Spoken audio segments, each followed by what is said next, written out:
Zenit G Fuck love ya Mazarzaro za Tsekelkwine Katsumeta itanawa Kaza manadino Mazarzaro za Tsekelkwine Katsumeta itanawa Kaza manadino Itka watsena ohatrany vomaly izaly nandevaka de tsika nifaneny nanantona miresaka de anao komona maly metiny numéro commune anao raha azo omena tsiry lefty ianao kokaina tsapo mifanadalateny tsika aveo nifakazatra le teny etika anao erohaka voalohany mbola tsarony molotro tadidiko nitoerana kanefa indrisy manosatsy maintsy andao nitoerana zitako ny ataony atsika rofotiny serana ka tia tany lavitra manembona matsiaro eroviny andre vovaka de ho avy ambandavo Mazarzaro za Tsekelkwine Katsumeta itanawa Kaza manadino Mazarzaro za Tsekelkwine Katsumeta itanawa Kaza manadino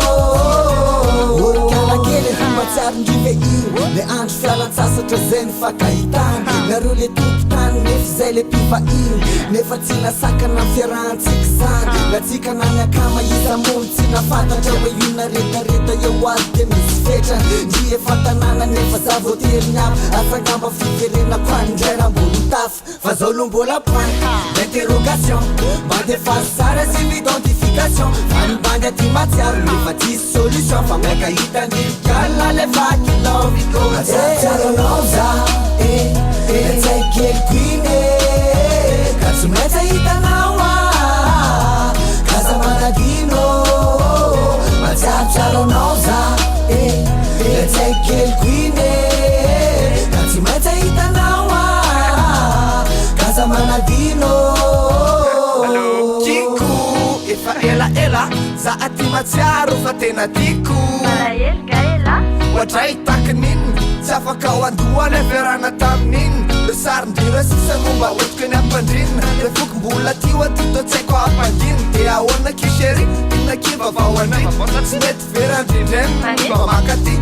Allô, Myrtone ok fa miandry a ofina vao vacances safy za te analazy a aleo ibosy tsara aloha fa maika hitanazy a ka hiaraka ameriny indray le vaky love a Mazarzaro za Tsekelkwine